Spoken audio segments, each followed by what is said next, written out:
Assalamualaikum warahmatullahi wabarakatuh. Salam. Innal hamdalillah nahmaduhu wa nasta'inuhu wa nastahdihi wa nastaghfiruh wa na'udzu billahi min shururi anfusina wa sayyiati a'malina. May yahdihillahu fala mudilla lahu wa may yudlil fala hadiya lahu. Asyhadu an la ilaha illallah wahdahu la syarika lahu wa asyhadu anna Muhammadan abduhu wa rasuluh.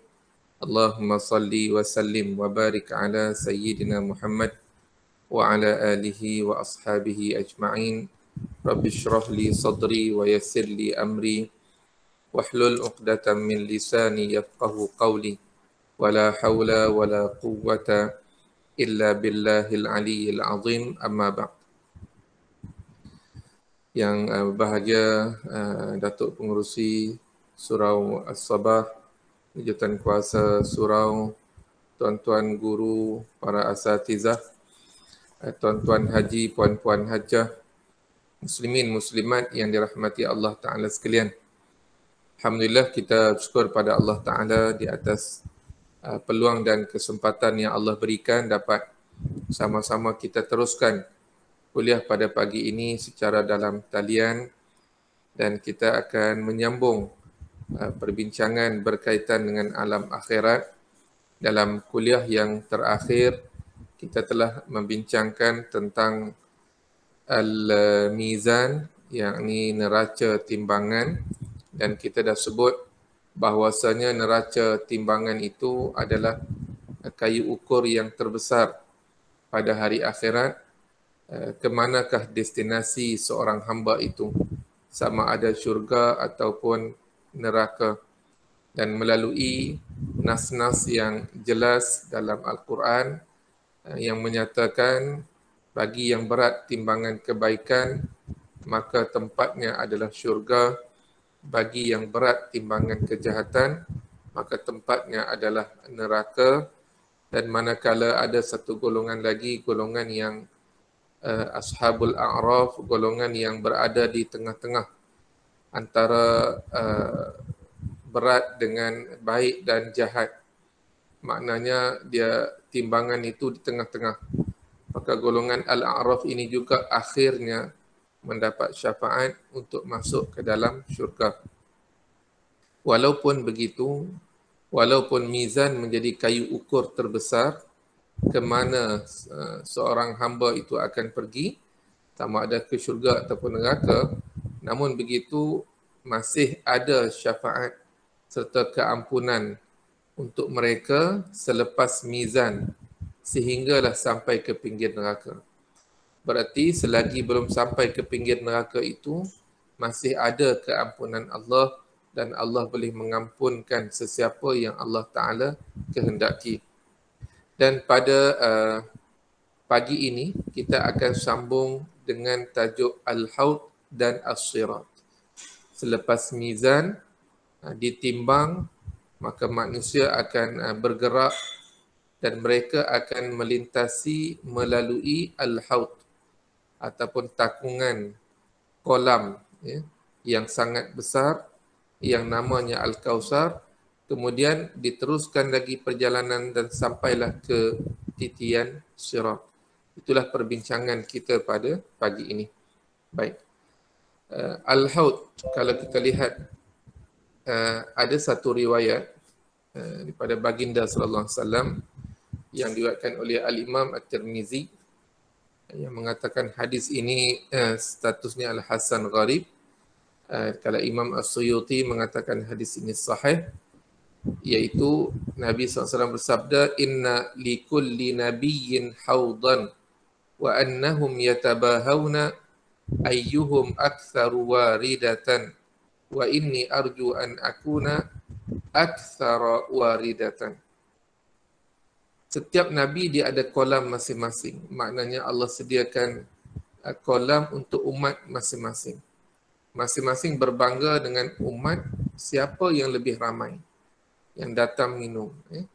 Dan aku berharap umatku lah yang paling ramai dapat minum daripada kolam yang disediakan untuk Nabi SAW dan umat Muhammad sallallahu alaihi wasallam. Baik, hadis ini Seolah-olah menetapkan bahawasanya kolam itu bukan satu.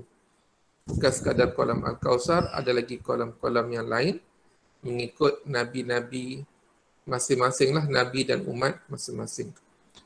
Walau bagaimanapun hadis ini ada sebahagian ulama yang menyifatkan hadis ini tidak kuat, tidak sampai tahap sahih. Jadi mereka tidak berhujah dengan hadis ini. Baik, kita lihat takungan yang berada sebelum masuk ke syurga itu disebut Al-Kausar.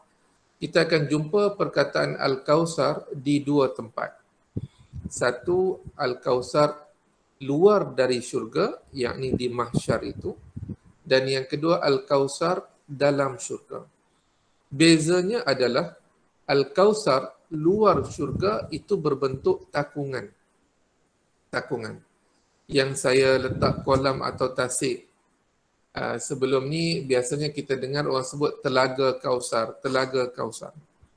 Tapi saya wallahu alam bila kita meniti hadis-hadis berkaitan dengan Al-Kausar, maka tidak selayaknya kita menterjemah telaga sebab ia satu takungan yang sangat besar. Bila kita terjemah telaga, maka kita telah memberi gambaran yang salah terhadap Al-Haud ini.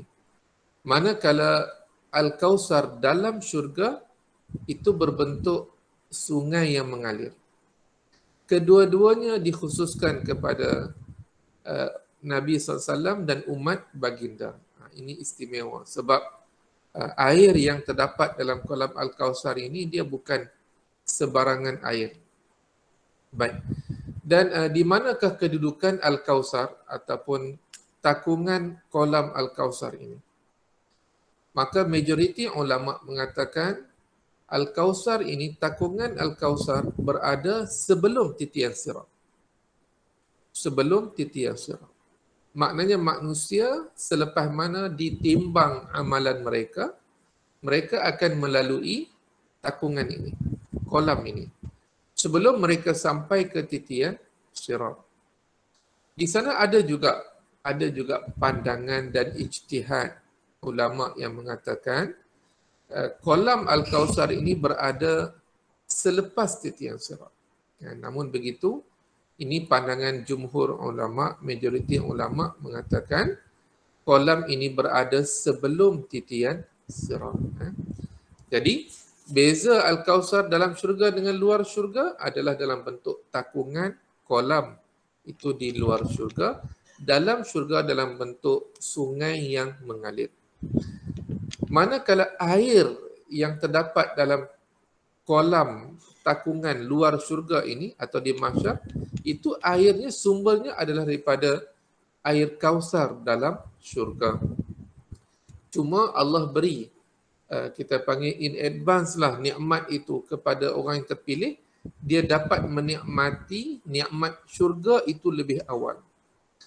Baik, ahli kalau kita lihat manusia di mahsyar ini, mereka sangat dahaga. Sangat dahaga, sangat lapar, dan tahap dahaga dan lapar itu berbeza-beza di kalangan manusia. Ada yang bagi yang sering membuat jamuan makan ataupun memberi makan kepada orang yang kelaparan, mengambil berat akan jiran tetangga yang dalam keadaan lapar dengan cara memberi mereka makanan. Orang sebegini mereka tidak lapar di akhirat. Tapi tidak lapar dan tidak dahaga. Bagi mereka yang di dunia berkira-kira, kedekutlah. Dalam arti kata dia fikir dia kenyang dah cukup. Dia keluarga dia kenyang sudah memadai. Dia tak fikir dah jiran dia lapar, orang lain lapar, negara lain ada umat Islam di sana yang lapar, dia langsung tidak berfikir perkara itu dan dia tidak menyumbang untuk itu. Maka mereka ni pada hari akhirat berterusan dalam keadaan lapar dan dahaga. Bagi yang lapar dan dahaga ini, maka kolam Al-Kausar itu memang sesuatu yang mereka nanti-nantikan. Bayangkan dalam satu tempoh yang sangat panjang, dalam keadaan lapar dan dahaga, tiba-tiba ada satu perhentian yang menyediakan air. Menyediakan air. maka pastinya mereka sangat berharap untuk dapat minum daripada kolam tersebut. Bagi yang tidak lapar dan dahaga, mereka juga akan minum daripada kolam Al-Kausar, sebab kolam Al-Kausar ini satu nikmat yang tak pernah mereka dapat di mana-mana. Nikmat Allah beri secara kita panggil advance lah. Allah beri awal daripada waktunya. Kalau ikutkan, Al-Kausar ni dalam syurga, tapi Allah beri awal luar syurga. Jadi orang yang lapar dahaga, yang tak lapar tak dahaga pun akan datang dan minum daripada kolam Al-Kausar ini, yang mereka itu hanyalah umat Nabi Muhammad sallallahu alaihi wasallam sahaja. Dan dalam banyak-banyak kolam, kalaulah kita ambil pandangan yang menerima hadis tadilah, yang mengatakan setiap Nabi ni ada kolam masing-masing, maka kolam yang diberikan kepada baginda SAW, kepada umat Nabi Muhammad, itu yang terbaik berbanding yang lain-lain. Itu istimewanya kita. Salah satu kelebihan yang Allah berikan kepada kita umat Nabi Muhammad SAW yang tidak ada pada umat yang lain. Okey. Kita teruskan. Kita lihat dalil berkaitan dengan kolam atau takungan Al-Kausar, iaitu hadis Nabi SAW diriwayatkan oleh Imam Al-Bukhari dan Muslim. Haudi masiratu syahrin wa zawayahu sawa ma'uhu abyadu minal laban wa rihuhu atyabu minal misk wa kizanuhu kanujumis sama man yashrabu minha fala yadma'u abada. Nabi SAW bersabda, kolamku, haudi ni takungan. Takungan ni boleh kita terjemah kolam, boleh terjemah tasik, malah boleh terjemah laut pun sebab sangat luas. Kata baginda SAW, kolamku, makna kolam yang Allah peruntukkan untuk Nabi dan umat baginda sejauh sebulan perjalanan panjang dan lebar. Panjang dan lebar. Kalau sudah sebulan perjalanan panjang dan lebar, tiba-tiba kita terjemah telaga, itu kan memang menyalahi terus gambaran yang sepatutnya. Jadi bila diterjemahkan takungan, kolam, tasik ataupun laut pun boleh, tak ada masalah. Sebab memang Al-Kausar ini sangat luas. Nabi kata sebulan perjalanan panjang dan lebar. Kalau kita lihat huraian para ulama, sebulan perjalanan panjang dan lebar itu kita kata bukanlah diukur secara tepat, tetapi nak tunjuk terlalu luas. Kalaulah laut mati yang kita sehari kita boleh pergi daripada hujung ke hujung, itu pun dipanggil laut. Sedangkan dia tasik laut mati ni sebenarnya. Kita panggil laut mati kerana sebegitu luas. Maknanya kalau Al-Kausar ini layak dipanggil laut. Sangat luas. Apa keistimewaan Al-Kausar ini? Yang ni yang kita berharap sangat kita berpeluang untuk dapat minum daripada kolam Al-Kausar ini. Kelebihannya adalah airnya lebih putih dari susu. Kita nampak susu dan air itu lebih putih dari susu. Kita pun tak tahu putih susu ni macam mana rupanya. Baunya lebih wangi dari kasturi. Ini kasturi yang original lah. Kalau kasturi tak original ni kita cium, kita sedut begitu, dia sakit sampai dalam otak ni. Sakit dalam kepala, dia menyucuk. Itu yang tidak original. Tapi kalau kasturi original ni kita sedut, dia lembut dan dia tidak rasa sakit di dalam kepala tu. Dia memang selesa dan kita letak di baju pun dia tahan lama.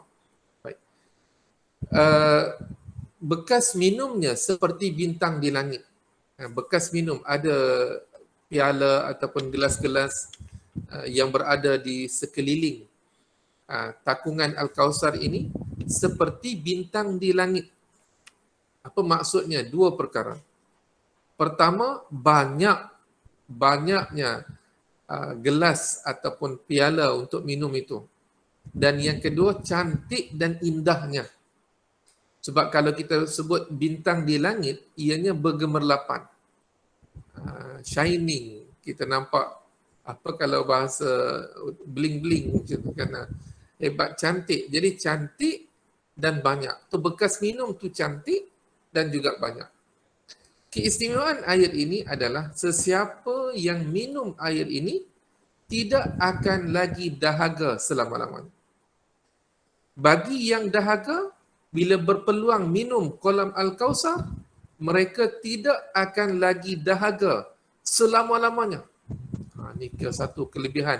Fala yazma'u ba'daha abada, tidak akan lagi dahaga.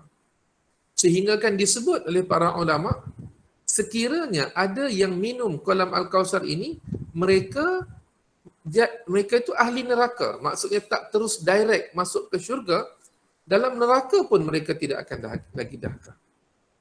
Sekiranya ada yang minum daripada kolam Al-Kausar, mereka itu ditakdirkan ahli neraka, maksudnya tak terus direct ke syurga, transit neraka, dalam neraka pun mereka tidak akan lagi dahaga.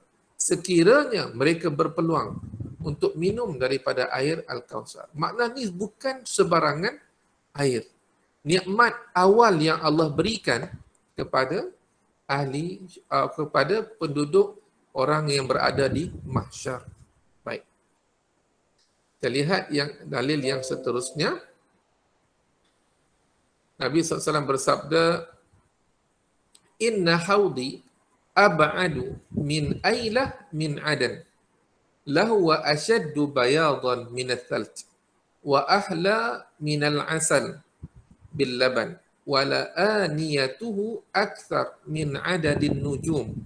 Wa inni la asuddun nasa anhu kama yasuddur rajulu ibilan nas an haudih.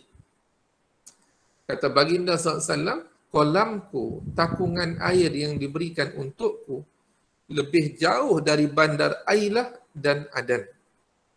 Ailah ini di mana? Ini peta. Kalau kita lihat, Ailah ni berada di selatan Jordan. Nama lama bagi Aqabah. Aqabah sekarang kalau kita pergi ke Jordan, tak lengkaplah kalau kita tak pergi ke Aqabah. Aqabah ni bandar yang berada di tepi laut. Dan di Aqabah itu kita dapat lihat sekali Palestin yang dijajah oleh Israel. Baik. Ailah di Jordan hingga ke Aden di Yaman. Nabi kata, Nabi nak menggambarkan luasnya. Nabi sebut ni bandar-bandar yang diketahui oleh orang Arab sebab mereka berniaga. Musim sejuk, mereka akan berniaga ke selatan. Musim panas, mereka akan naik ke utara berniaga di Syam. Jadi tempat-tempat yang Nabi sebut dalam hadis ini, tempat-tempat yang orang Arab tahu. Dan mereka akan tergambar betapa luasnya. Bila Nabi kata kolam Al-Kausar itu lebih besar, lebih jauh daripada Ailah ke Aden. Daripada selatan Jordan ke selatan Yaman. Mesti bila orang yang dah pernah travel, dia akan kata, ya Allah, jauhnya, besarnya. Jadi, dan di sana ada riwayat yang lain yang menyebut kolam Al-Kausar ini lebih luas dari Ailah ke Amman. Ke Amman. Amman ni Jordan lah. Ada daripada Son'a. Nama-nama tempat lah yang Nabi sebut untuk supaya orang nampak betapa luasnya kolam Al-Kausar. Itu cara Nabi SAW untuk menggambarkan betapa luasnya kolam Al-Kausar. Lahu wa ashaddu bayadan minas salji. Air kolam Al-Kausar ini lebih putih dari salji. Lebih putih dari salj. Salj ni ais. Sal juga digunakan untuk salji lah. Ya. Makna ais tu lebih putih daripada ais tersebut. Wa ahla minal asali bil laban. Lebih sedap, lebih manis daripada susu yang dicampur dengan madu. Susu tu dah sedap dah. Tambah lagi dengan madu. dia jadi lemak manis. Air kolam Al-Kausar lebih sedap daripada campuran madu dan susu. Wala aniyatuhu aktsar min adadin nujum. Ini kita dah sebut tadi, bekas-bekas minum yang berada di sekeliling kolam Al-Kausar itu lebih banyak daripada bilangan bintang.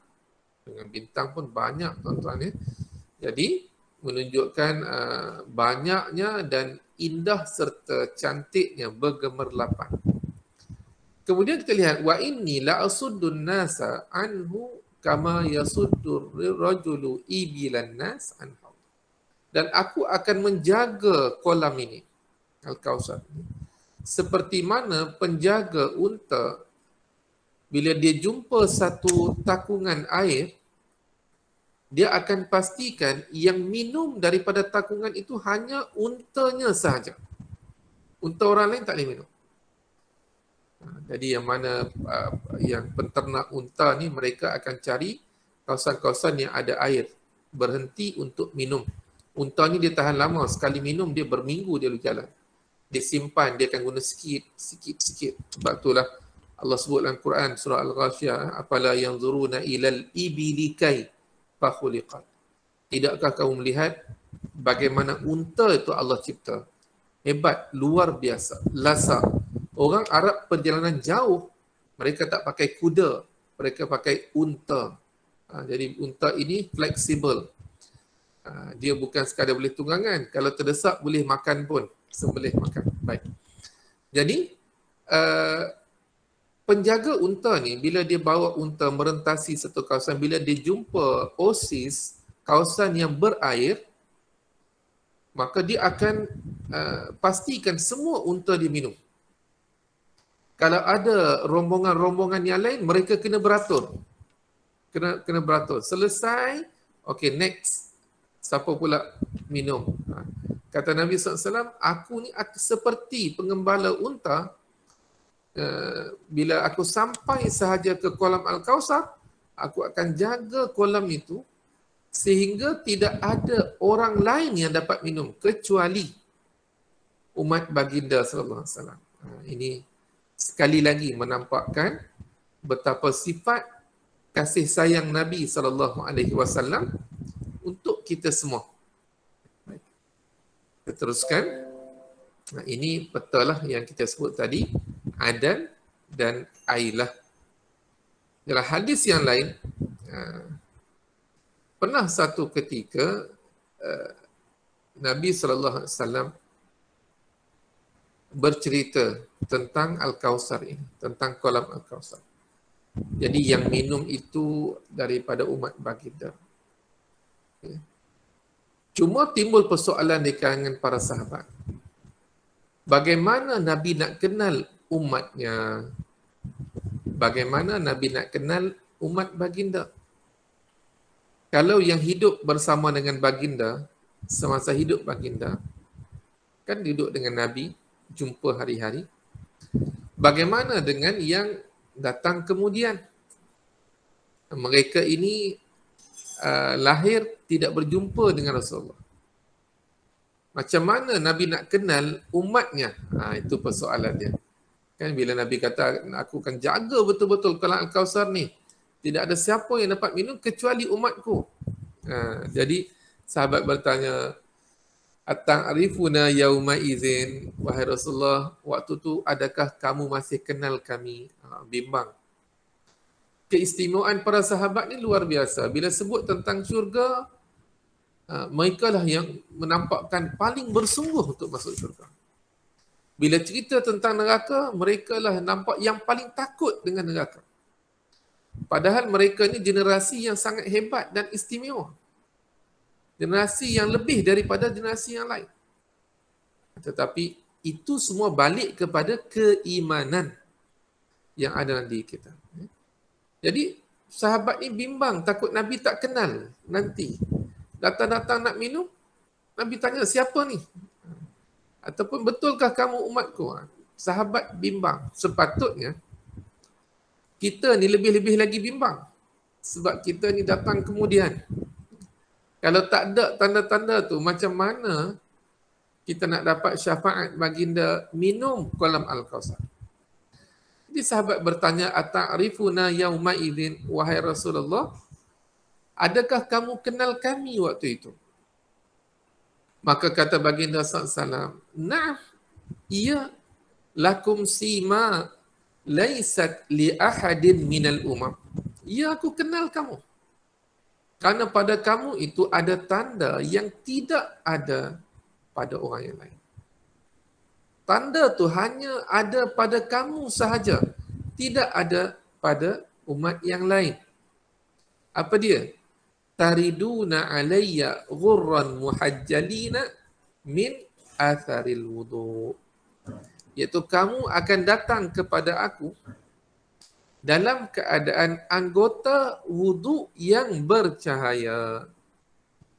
Bila dah anggota wudu, maknanya orang yang berwudu.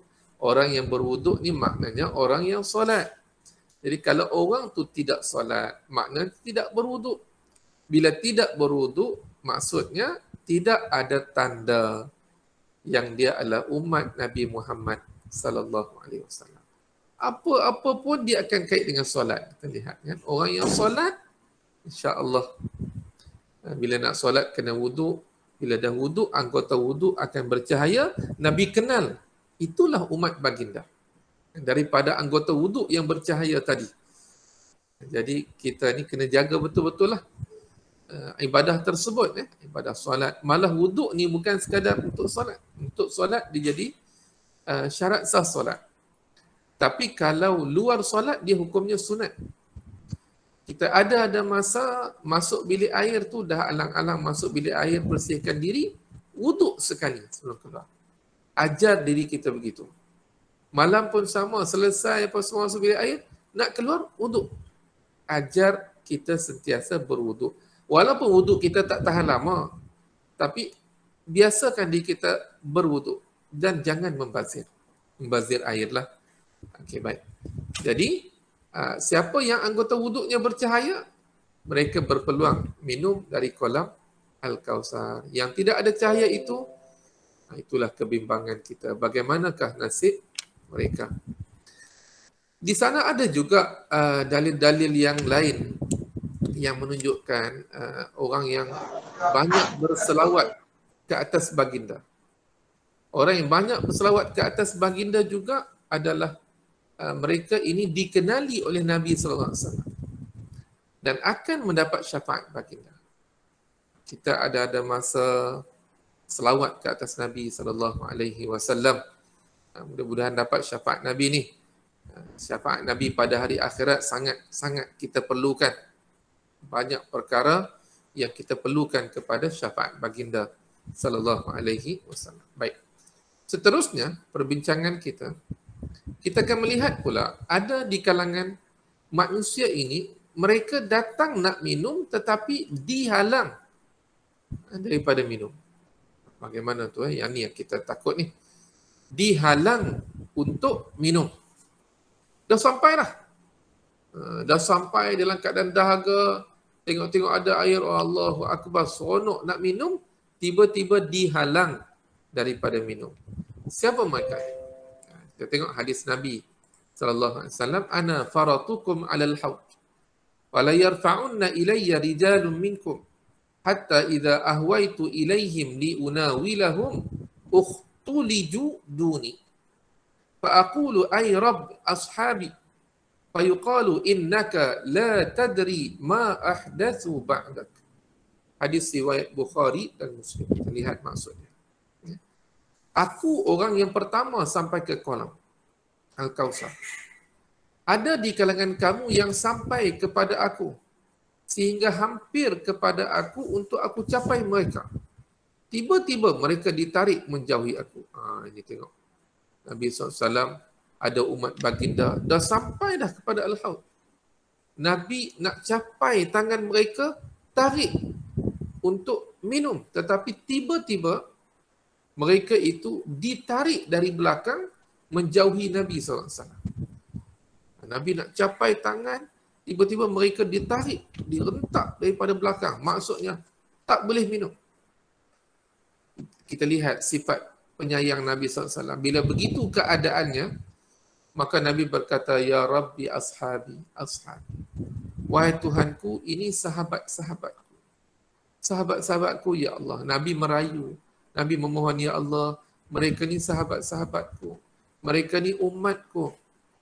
Maka dikatakan kepada baginda SAW, sesungguhnya, wahai Muhammad, engkau tidak tahu apa yang mereka lakukan setelah kewafatan kamu.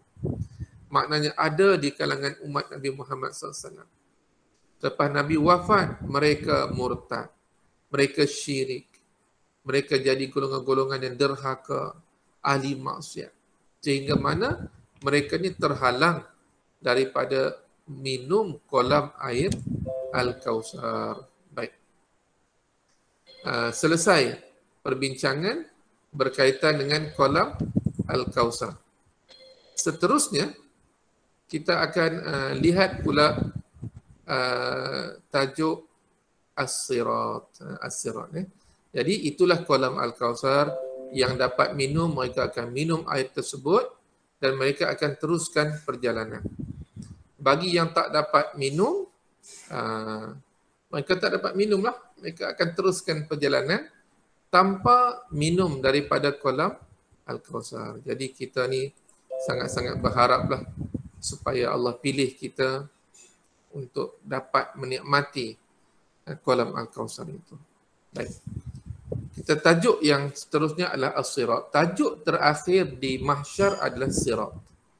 Selepas tajuk Sirat ni adalah tajuk neraka, tajuk syurga. Baik. Setelah manusia melalui Al-Haud dah minum air yang tak dapat minum, mereka akan bergerak terus. Bergerak sampai ke tebing neraka. Makna neraka di depan, mereka di sini. Tak boleh jalan dah. Maknanya itulah penghujung mahsyar. Selesai, itu penghujung. Kalau mereka jalan juga, mereka akan masuk neraka. Neraka di depan. Syurga pula berada di seberang sana. Seberang sana. Ya. Okay, kita lihat tajuk Sirat. Sebelum melalui titian Sirat, titian Sirat ni tuan-tuan, ada hadis yang panjang menceritakan tentang titian Sirat. Keadaan sebelum titian Sirat. Manusia akan berada di pinggir neraka itu. Ketika itu, semua yang menyembah berhala, yang syirik, yang kafir, yang murtad, mereka akan terlebih dahulu masuk dalam neraka. Melalui dalil yang ada, mengisyaratkan mereka tidak diberi peluang untuk meniti titian Sirat. Dan dalam hadis yang panjang, Nabi menyebut bila sampai manusia berada di tebing neraka itu, maka diarahkan setiap manusia berkumpul mengikut Tuhan yang mereka sembah. Jadi yang sembah matahari satu grup, yang sembah ni satu grup, yang sembah Fir'aun satu grup. Semuanya berkumpul mengikut Tuhan masing-masing. Akhirnya mereka akan dibawa ke neraka dan jatuh ke neraka. Dihumban ke neraka.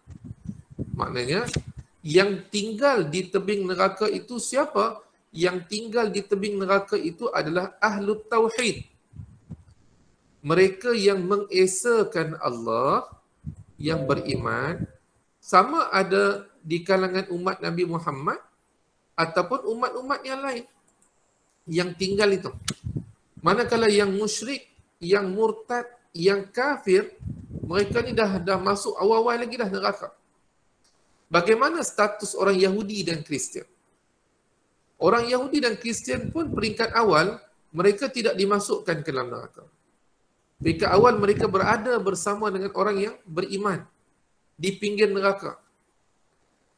Lalu ditanya kepada mereka, Ma kuntum ta'budun? Ditanya kepada orang Yahudi dulu, Ma kuntum ta'budun? Apa yang kamu sembah di dunia? Mereka kata, Ya Allah, kami sembah Uzair ibn Allah. Uzair anak Allah. Lalu Allah kata, Kazabtum, kamu ni pendusta. Allah mana ada anak? Allah tidak ada teman, pasangan dan Allah tidak ada anak. Lalu ditanya kepada orang Yahudi, Famadza tabghun? Apa yang kamu nak? Ni di pinggir neraka ni. Orang kafir, orang dah masuk neraka dah. Ni golongan Yahudi. Yahudi tak masuk lagi. Famadza tabghun? Apa yang kamu nak? Lalu mereka kata, Atashna ya Rabbana, ya Allah kami sangat dahaga. Nampak? Kami sangat dahaga, orang Yahudi kata. Lalu malaikat tunjuk ke dalam neraka. Dalam neraka tu ada air. Ala taridun, kamu tak mau minum ke? Lalu mereka dibawa secara kumpulan itu masuk ke neraka. Jadi Yahudi selesai masuk neraka. Tinggal Kristian, Nasara. Orang Kristian pun sama. Allah tanya dia, ma kuntum ta'budun. Dulu kamu di dunia, kamu sembah siapa? Mereka ni percaya juga Allah Tuhan. Sebagaimana orang Yahudi itu percaya Allah Tuhan. Tapi mereka menjadikan bagi Allah itu pasangan, menjadikan bagi Allah itu anak. Ditanya kepada orang Kristian, dulu kamu sembah siapa di dunia? Mereka jawab, kami sembah Al-Masih. Kami sembah Al-Masih ibn Allah. Nabi Isa, anak Allah. Kami sembah Isa, anak Allah. Allah kata bohong, dusta. Allah tidak ada teman dan tidak punya anak. Lalu ditanya kepada orang Kristian, "Famadza tabghun?" Apa yang kamu harapkan? Apa yang kamu nak? Maka kata orang Nasara atau Kristian ini, "Atashna ya Rabbana fasqina." Wahai Tuhan kami sangat dahaga, tolonglah beri kami minum. Lalu malaikat tunjuk dalam neraka. Di sana ada air untuk kamu. Ala taridun, kamu nak minum tak? Lalu dibawa golongan ahli neraka ini, minta maaf, dibawa golongan Kristian dan Nasara ini sampai ke pinggir neraka, lalu dimasukkan ke dalam neraka. Jadi yang berbaki hanyalah orang yang beriman, ahlut tauhid, sama ada dari kalangan umat Muhammad ataupun nabi-nabi yang sebelumnya. Sama ada mereka itu benar-benar beriman ataupun mereka itu golongan munafik. Semuanya akan berada di pinggir neraka. Kemudian mereka akan sujud bila melihat kebesaran Allah tu, mereka akan sujud di pinggir neraka itu. Di situ Allah membezakan pula siapa yang beriman, siapa yang munafik. Orang munafik ni Allah jadikan belakang dia keras. Dia tak boleh nak rokok, nak sujud tu tak boleh. Bila cuba sujud, dia akan tersembam. Orang beriman, dia akan sujud bila melihat tanda keagungan Allah, kebesaran Allah pada waktu itu. Allah zahirkan sedikit tanda, maka masing-masing tahu ini adalah Allah Subhanahu wa taala, tanda keagungan kebesaran Allah, masing-masing sujud. Orang munafik tak boleh sujud. Ni sebelum masuk neraka ni. Tak boleh sujud, belakang mereka jadi keras. Bila mereka cuba sujud, tersembam. Bangun lagi cuba, tersembam. Sesuailah mereka di dunia pun bukanlah benar-benar sujud pada Allah. Kan mereka ni main-main saja, tipu daya saja. Ya. Kemudiannya barulah dibentangkan jambatan, dibentangkan titian sirat. Yang ini yang takut. Dah mereka nak pergi macam mana syurga ni? Mau tak mau ni mereka kena menyeberangi titian sirat untuk sampai ke syurga. Lalu dibentangkan titian sirat. Summa yudrabul jis. Kemudian dibentangkan titian sirat di atas neraka. Makna mereka kena cross titian sirat itu untuk sampai seberang sana. Syurga ada di seberang sana. Bila dibentangkan titian sirat, melihatkan fizikal titian sirat itu yang sangat dahsyat dan sukar untuk lepas, maka masing-masing berdoa, Allahumma sallim sallim. Ya Allah, tolonglah selamatkan. Ya Allah, tolonglah selamatkan. Sebab susah nak lepas titian sirat. Sebab fizikal titian sirat itu disebut dalam riwayat-riwayat yang lain, pertama, lebih tajam dari mata pedang. Lebih halus dari rambut. Itu yang disebut sampai rambut belah 7 tu sebenarnya. Riwayat sebut lebih halus dari rambut, lebih tajam dari mata pedang, dan licin. Bayangkan macam mana tu. Dahlah licin, halus, tajam. Maknanya, tak lepas dah kalau ikut hukum akalnya, takkan lepas. Takkan lepas. Sehingga manusia bila melihatkan titian sirat begitu, masing-masing doa kepada Allah, Ya Allah, tolonglah bagi kami lepas. Ya Allah, tolonglah bagi kami lepas. Sebab manusia tidak akan mampu dalam keadaan yang sedemikian, melainkan dengan Allah Ta'ala izinkan bantuan Allah Ta'ala. Kata Nabi SAW, kita baca terus hadis ni. Lalu Rasulullah ditanya, apakah itu jisir? Jisir ni jambatan. Nabi kata, jisir atau jambatan itu satu titian yang sangat licin. Titian sirat itulah. Padanya terdapat cangkuk-cangkuk. Ada pula cangkuk-cangkuk. Ada pula duri. Dahlah licin, tajam, halus. Ada pula cangkuk, duri. Tapi mereka yang akan dapat melintasi titian sirat itu dengan syafaat Allah. Tanpa syafaat Allah mereka tak akan mampu. Walaupun di dunia mereka hebat, akrobatik ke apakah, waktu tu tak boleh pakai dah. Maka kata Nabi SAW, orang yang beriman akan melalui titian sirat ini sekilas mata memandang. Maknanya sepantas anak mata bergerak. Oh, laju betul. Kita tengok Tuan Haji ni ada sebelah kita, paling saja dia duduk sebelah sana dah. Bila masa dia pergi, laju. Mana anak mata kita bergerak je, dia dah sampai hujung tu. Dengan syafaat Allah. Bukan dengan kemampuan atau kemahiran diri. Waktu tu siapa pun yang expert macam mana pun, dia tak boleh nak cross. Kemudian, ada yang melintasi seperti kilat. Makna kelajuan cahaya. 300,000 km per saat. Laju. Itu pun laju tu. Sampai hujung.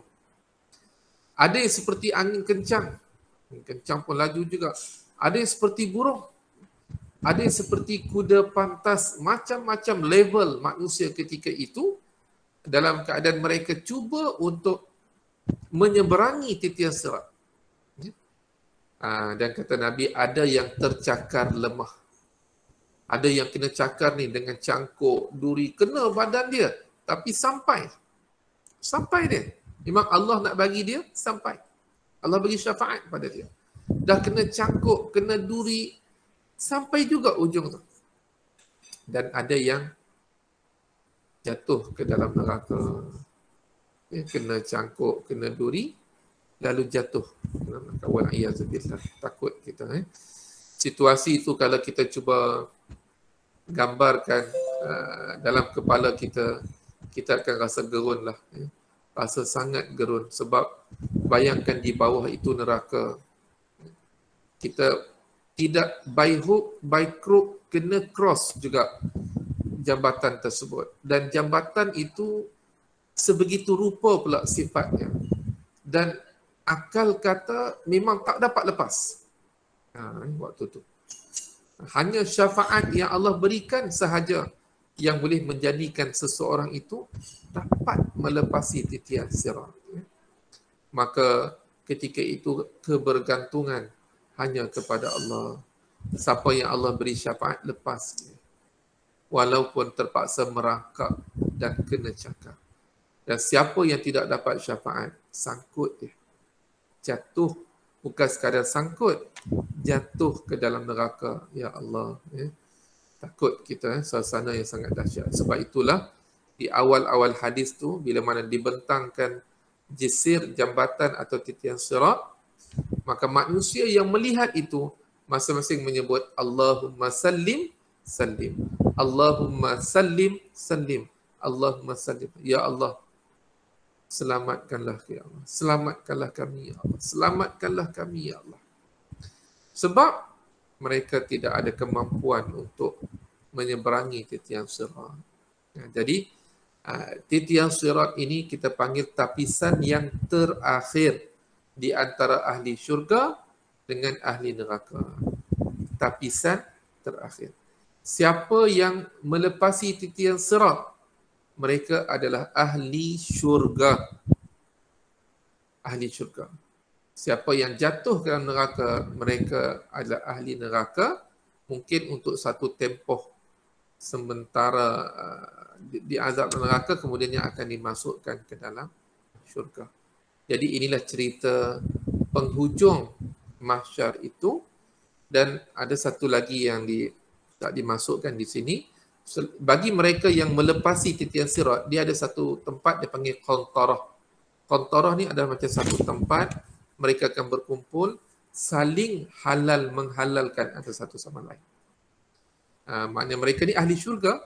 Jadi sebelum masuk syurga masing-masing dah selesaikan semua. Halal menghalalkan. So nanti kemudian mereka masuk syurga tanpa ada perkara yang belum selesai. Jadi tidak tepat kalau ada penceramah yang membawa kisah ada di kalangan ahli syurga dah masuk syurga lalu dipanggil keluar kerana ada urusan belum selesai, akhirnya masuk neraka. Ini tidak berlaku. Melihatkan kepada dalil-dalil yang sah. Kerana Allah menapis dengan tapisan sebegitu rupa sampailah ke titian sirat untuk melihat sama ada hamba tadi layak masuk syurga ataupun tidak. Jadi sekadar itu perkongsian pada pagi ini. Kita dah selesai tajuk Al-Mahsyar. Tajuk yang akan datang kita akan masuk tajuk An-Nar ataupun neraka. Wallahu alam, saya buka dululah kalau ada sebarang pertanyaan dan persoalan. Sekiranya ada, boleh kemukakanlah insya-Allah. Mungkin dalam beberapa minit sahajalah insya-Allah.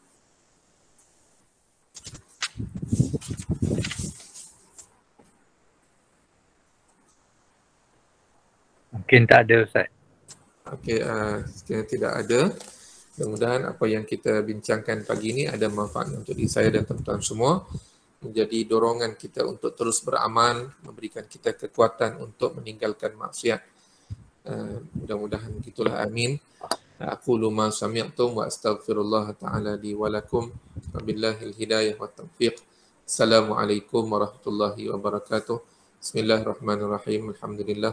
Wassalatu wassalamu ala rasulillah wa ala alihi wa sahbihi wa man nasar. Wa ala Allahumma anfa'na bima 'allamtana wa 'allimna ma yanfa'una. Allahumma zidna ilma warzuqna fahma. Allahumma ij'alna minal ladzina yastami'una al-qawla fayattabi'una ahsana. Sallallahu ala sayyidina Muhammad wa ala alihi wa sahbihi wa baraka wasallam. Walhamdulillahi rabbil alamin. Assalamualaikum warahmatullahi wabarakatuh. Jazakallah.